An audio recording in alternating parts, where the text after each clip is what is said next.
Halo Sobat Sosial, jadi ini adalah kegiatan pertemuan P2K2 yang dilakukan oleh pendamping sosial PKH Kecamatan Kroya, Kabupaten Cilacap. Ada apa aja sih di sini? Nah, di sini pendamping memberikan materi tentang apa itu P2K2, ada tepuk P2K2, terus ada juga materi tentang kemiskinan. Nah, di sini materi kemiskinan ini menggunakan metode MPA. Apa itu MPA? Metode Participation of Assessment.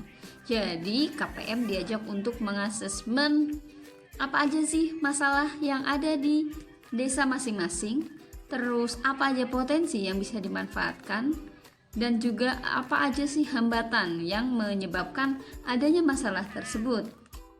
Selanjutnya, pendamping memberikan edukasi tentang pentingnya program pencegahan dan penanganan stunting di Indonesia, di mana pendamping mengedukasi agar ibu hamil dan juga anak balita agar rutin memeriksakan diri di layanan kesehatan, baik di posyandu, puskesmas, ataupun di layanan kesehatan lainnya.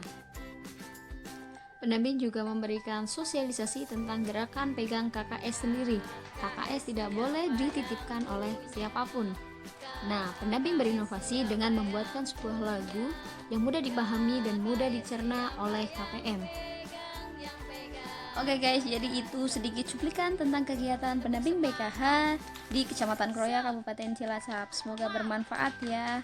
Jangan lupa like, comment, and subscribe. Thank you. Thanks for watching. Bye-bye.